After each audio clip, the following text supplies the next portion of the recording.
Okie doke. So the puppies are sleeping in the background. So it's you, me, the dogs. Let's get started.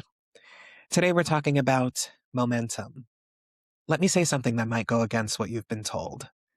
If you're waiting to feel motivated, you're going to be waiting a long time. And I don't say that to be harsh. I say it to be honest. Because motivation is emotional and it shows up when it wants to, not when you need it. Some days it's there, some days it's nowhere to be found. Momentum, on the other hand, that's mechanical. And it's actually really good news because mechanics can be built. They don't depend on how you feel, they depend on what you do. Momentum can be created on days where your energy is low, when your confidence is shaken, even when part of you wants to sit it out. Most people tell themselves, I'll start when I feel ready. But readiness is a moving target. There's always another reason to wait. Another week, another Monday, another burst of motivation you're hoping that will magically appear. And then weeks turn into months, months turn into years, and then you look back and you think, how did I end up here again? Here's a shift that changes everything. Motivation follows action, not the other way around. That sentence alone can change your life if you let it. We're taught that motivation comes first, then action follows. But in real life, action creates the emotional response. You don't feel motivated, then act. You act, and motivation catches up. That's why waiting doesn't work. Momentum isn't created through massive breakthroughs, it's created through those small wins. Your nervous system doesn't trust huge change. It doesn't respond well to sudden overhauls. It trusts repetition, familiarity, and evidence. Evidence comes from doing something more than once. This is why so many people burn out when they try to change everything at the same time. They go from zero to everything, new routines, new goals, new standards, new expectations. And for a week or so, that feels incredible. But then life happens. Energy dips. Stress shows up. Something gets disrupted. And when they can't sustain it, they tell themselves, you see, I always fall off. I can't stick with anything. I knew this wouldn't last. And that story isn't true.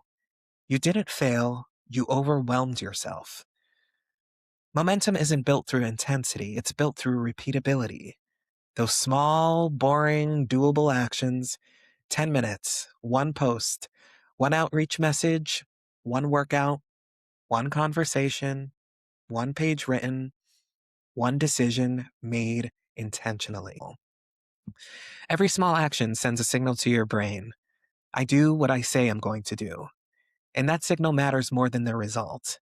Because identity shifts faster than outcomes. You don't become confident because you hit a massive goal. You become confident because you start trusting yourself again. This is where most people miss the point. They're chasing the small results, but what they really need is self-trust. And self-trust is built through follow-through. This is where I introduce a weekly non-negotiable. Not a perfect routine, not a full life overhaul, not a list of 10 habits, one thing. Ask yourself this question honestly.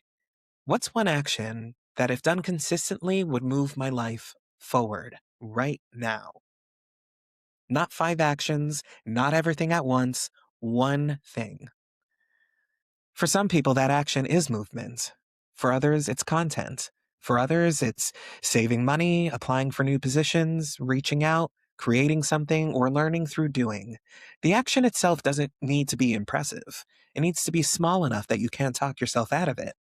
Even on a bad day, even when you're tired, even when motivation is low, if your non-negotiable requires perfect energy or ideal conditions, it is too big. You got to get smaller. Momentum doesn't come through intensity, it comes through trust.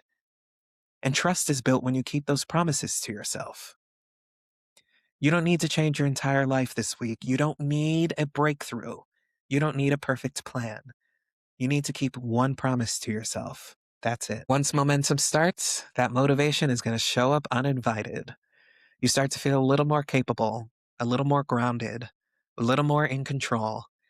And then that one action often turns into 2, not because you forced it, but because your nervous system felt safe enough to do more. So if you're listening to this and feeling behind, I want you to hear this and hear it clearly. You are not behind. You're just paused. And you're one clear action away from moving forward again.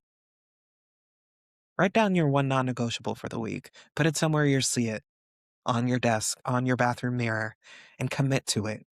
Do it even when it feels insignificant, especially when it feels insignificant, because that is how momentum is built. If this resonated with you, let me know in the comments what your one action this week is going to be. My name is Jay Marlowe, and I'll see you in the next episode. Let's get to work.